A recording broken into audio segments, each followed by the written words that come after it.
जय श्री कृष्णा। राधे राधे दोस्तों। आज मैं आपको पुरुषोत्तम मास की कहानी सुनाने जा रही हूँ। अगर आपको यह कहानी पसंद आए तो कमेंट बॉक्स में पुरुषोत्तम भगवान की जय अवश्य लिखें। साथ ही अगर आपने अभी तक मेरे चैनल को सब्सक्राइब नहीं किया है तो सब्सक्राइब कर लीजिए और बेल आइकॉन पर क्लिक जरूर कीजिए, जिससे हमारे वीडियो की नोटिफिकेशन आपको मिलते रहें। अब सुनिए यह कहानी। किसी गांव में एक बुद्धिमान बुढ़िया रहती थी। उसका एक बेटा और बहू भी थे। वह बुढ़िया माई बहुत ही धार्मिक प्रवृत्ति की थी। वह रोज पूजा पाठ किया करती थी और हर तीसरे वर्ष आने वाले पुरुषोत्तम मास में व्रत, स्नान, दान और पुण्य करती थी।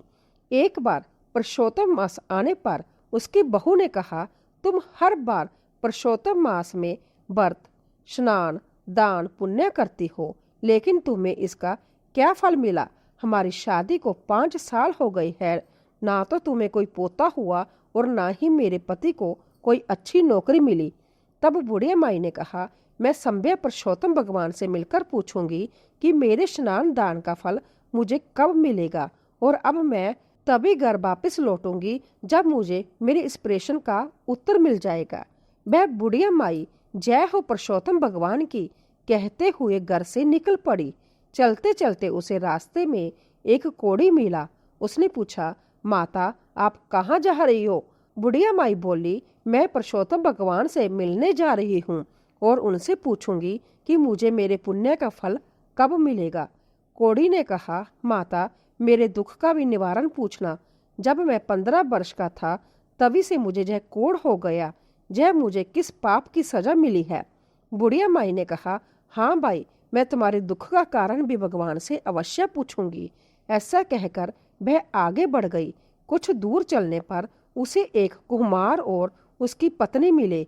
उन्होंने पूछा, माता आप कहाँ जा रही हो? बुढ़िया माई ने सारी बात उन्हें बता दी। तब कुम्हार बोला, माता भगवान से हमारे दुख का भी कारण पूछना। हम मिट्टी के मटके बनाते हैं, लेकिन जब उन्हें पकाने के लिए भट्ठी में रखते हैं तो वह फूट जाते हैं। ऐसा क्यों होता है? बुढ़िया माई ने कहा, मैं तुम्हारे दुख का कारण भी भगवान से अवश्य पूछूंगी। फिर वह जय हो पुरुषोत्तम भगवान की कहते हुए आगे बढ़ गई। थोड़ी दूर जाने पर उसे रास्ते में एक सांप मिला। सांप बोला, माता डरो मत। बुढ़िया माई बोली, अगर तुम्हें मुझे डसना है तो बाद में डस लेना, अभी मैं पुरुषोत्तम भगवान से मिलने जा रही हूँ। सांप बोला, तो माता मेरे दुख का भी कारण पूछना। मेरी नागिन हर साल अंडे देती है, लेकिन एक भी सपोला जीवित नहीं बचता। ऐसा क्यों? बुढ़िया माई ने कहा, मैं अवश्य पूछूंगी। फिर वह आगे बढ़ गई। कुछ दूर चलने पर उसे एक पेड़ के नीचे साधु महात्मा बैठे दिखाई दिए। उन्होंने पूछा, माता तुम कहाँ से आई हो और कहाँ जा रही हो? बुढ़िया माई ने उन्हें अपने बेटे बहू की बात और अपना संकल्प सब बता दिया। तब साधु महात्मा बोले, क्या भगवान ऐसे ही मिल जाते हैं? और अगर मिल भी जाए तो तुम उन्हें पहचानोगी कैसे?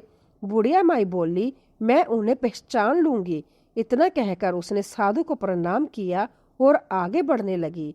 तभी वह साधु संभ्या पुरुषोत्तम भगवान के रूप में प्रकट हो गए और बोले, माता बताओ तुम्हें क्या चाहिए? बुढ़िया माई बोली, प्रभु मुझे अपने लिए कुछ नहीं चाहिए, बस मेरे प्रश्नों का उत्तर चाहिए।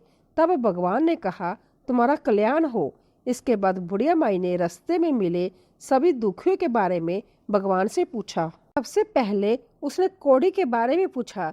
तब भगवान बोले, वह अपने पिछले जन्म के कर्मों का फल भोग रहा है। पिछले जन्म में वह एक राजा था और वह अपने राज्य के लोगों को बिना अपराध के दंड देता था। उसी का परिणाम उसे मिला है। तुम मेरे चरणों की धूल उसके शरीर पर लगा देना, वह ठीक हो जाएगा।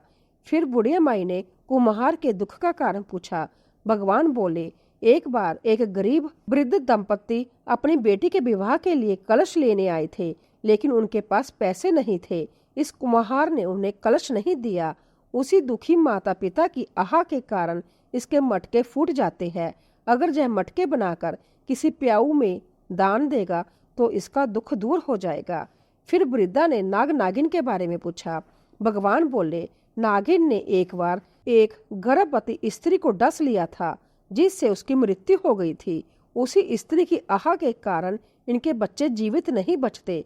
यदि यह किसी गरीब को अपनी मणि दान कर देगी तो इन्हें संतान सुख प्राप्त होगा। इतना कहकर भगवान अंतर्धान हो गए। बुढ़िया माई ने भगवान के चरणों की धूल ली और वापस चल पड़ी। सबसे पहले वह सांप के पास पहुंची। सांप ने पूछा, माता क्या भगवान मिले? मेरे दुख का कारण पूछा। बुढ़िया माई ने सारी बात बता दी। तब सांप बोला, मेरे पास कोई गरीब व्यक्ति नहीं आता, लोग मुझसे डरते हैं। यह अमृत मणि आप ही ले जाइए। सांप ने वह अमृत मणि बुढ़िया माई को दे दी। फिर वह कुम्हार दंपति के पास पहुंची और भगवान का संदेश उन्हें बता दिया। कुम्हार बोला, हम आज ही 100 मटके बनाकर प्याऊ में दान करेंगे। फिर वह कौड़ी के पास पहुंची। कौड़ी ने पूछा, माता क्या भगवान मिले? बुढ़िया ने भगवान के चरणों की धूल उसके शरीर पर लगा दी। उसी क्षण उसका कोढ़ दूर हो गया। वह बिल्कुल स्वस्थ हो गया और उसने बुढ़िया माई को बहुत सारा धन दिया। अब बुढ़िया माही अमृत मणि और धन लेकर अपने घर पहुंची। उसने देखा कि उसका छोटा सा घर एक सुंदर महल में बदल चुका है और घर धन धान्य से भर गया है। उसका बेटा और बहू बहुत प्रसन्न हुए। बेटे ने कहा, माँ मुझे बहुत अच्छी नौकरी मिल गई है। और बहू बोली, माँ पुरुषोत्तम भगवान की कृपा से मैं गर्भवती हूँ। यह सुनकर बुढ़िया माई के आंखों में खुशी के आंसू आ गए। उसने भगवान को धन्यवाद दिया और बहू को गले लगा लिया। जय है पुरुषोत्तम भगवान की। अगर आपको यह कहानी पसंद आई हो तो कमेंट बॉक्स में पुरुषोत्तम भगवान की जय जरूर लिखें। साथ ही वीडियो को ज़्यादा से ज़्यादा शेयर करें। धन्यवाद दोस्तों।